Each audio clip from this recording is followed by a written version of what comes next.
국제어 시대의 민족어라는 책에서 이제 이상적인 부분만 이제 타이핑을 했는 건데요.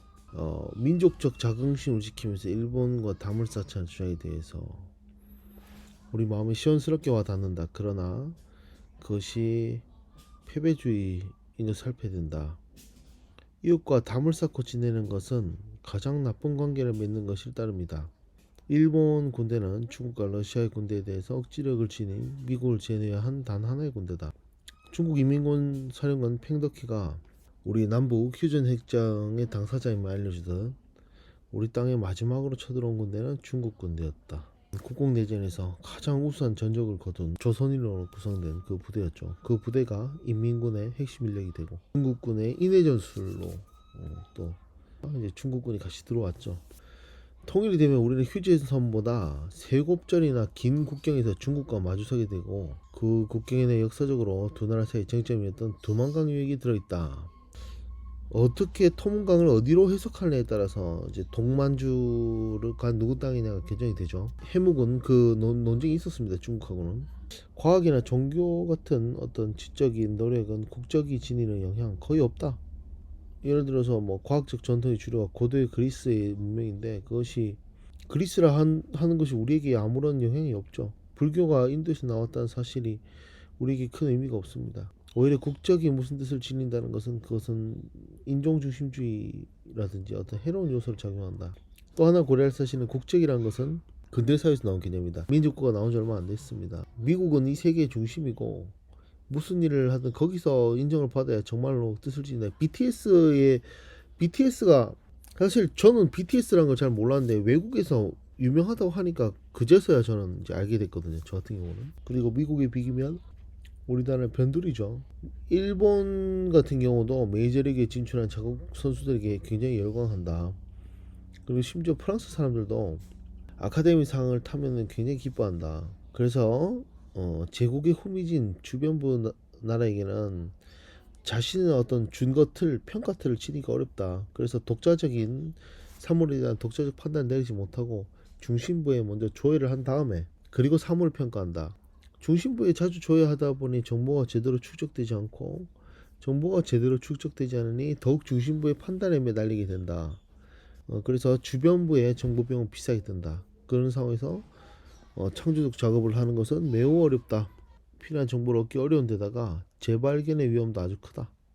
그래서 중심부의 작업을 수용하거나 아예 중심부 미국에서 작업하는 것이 훨씬 합리적이다. 그래서 우리 같은 주변부에 있는 나라들은 오히려 그거를 평가할 수 없기 때문에 자신의 무지가 드러난 걸 겁내니까 오히려 새로 나온 아이디어라든지 새로운 작업을 아예 무시하거나 그리고 비현실적으로 높은 수준의 평가 기준을 내놓는다. 민족주의는 종교다.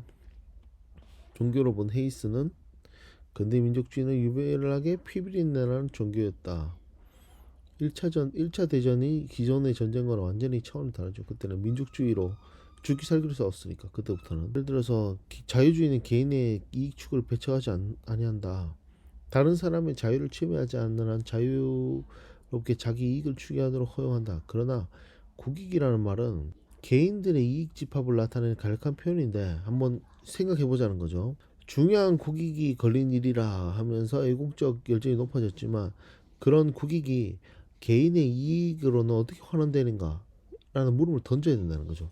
그것을 생각하면은 문제를 차분하게 바라보고 명료하게 생각하는데 큰 도움이 된다. 예를 들어서 일본 사람에게 물건을 팔지 않겠다고 나선 상인들을 영웅처럼 지켜 세운다. 국제적 여론이 대한민국을 좋게 볼 리가 없죠. 지나치게 감정적인 태도가 일본 시민들의 비교적 차분한 태도와 비교되면서 오히려 우리를 덜 성숙한 사회로 보고 일본을 성숙한 사회로 보는 여론이 형성될 수 있다. 민족주의의 대두에는 몇 가지 역사적 요인이 적용이 됐다.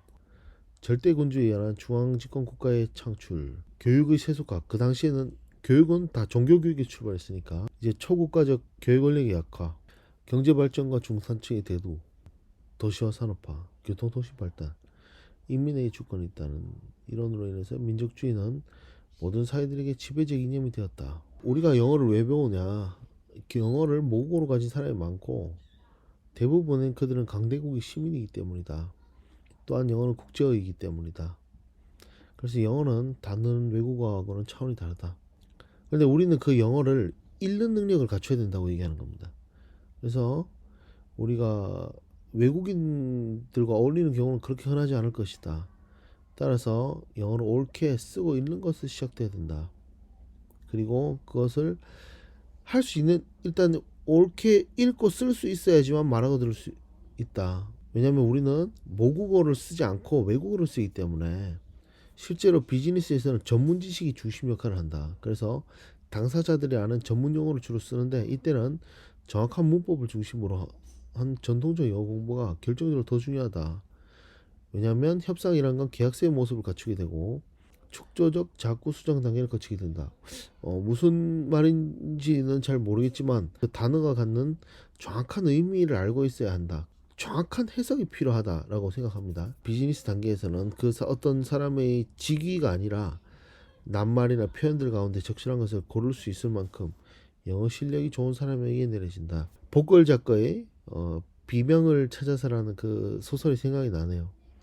주인공이 생각이 납니다. 히데오인가? 히데오.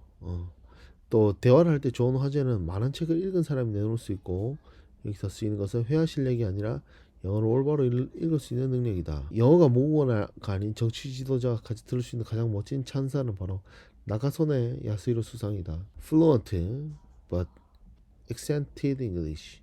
Fluent 유창하지만 액센트가 있는 영어. 뭐 이렇게 생각하면 될까요? 메트카프의 법칙. 효용으로 정의되는 이 망의 가치는 사용자 수의 제곱에 비례한다. 그래서 많은 사람이 쓰는 언어는 사회를 가능하게 하고 문명의 기초가 된다. 그래서 제국의 성립은 망 경지 크기를 갑자기 늘린다.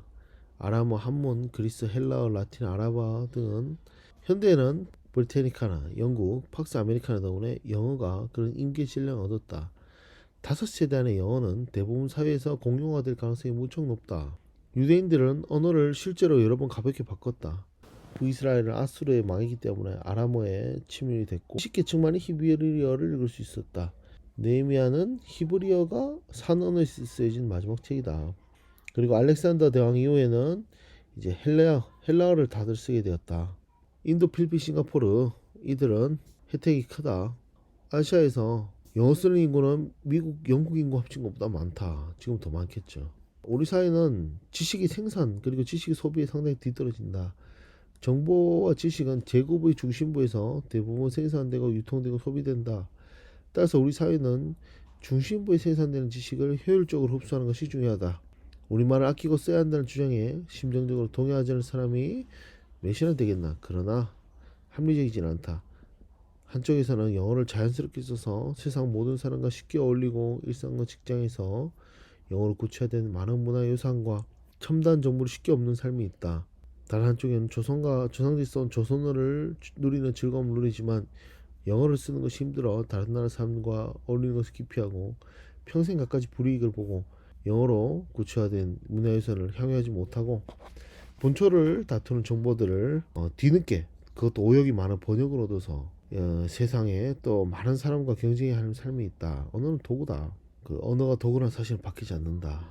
이분이 뭐 매국노냐? 아닙니다. 이분이 복고일 작가가 쓴 비명을 찾아서를 보면은 일본이 독립하지 못한 그 상황을 전제로 가정한 소설인데 우리나라를 굉장히 사랑한다는 걸 알 수가 있습니다. 국제화 시대의 민주어라는 책을 한번 잠깐 발췌를 해 봤습니다.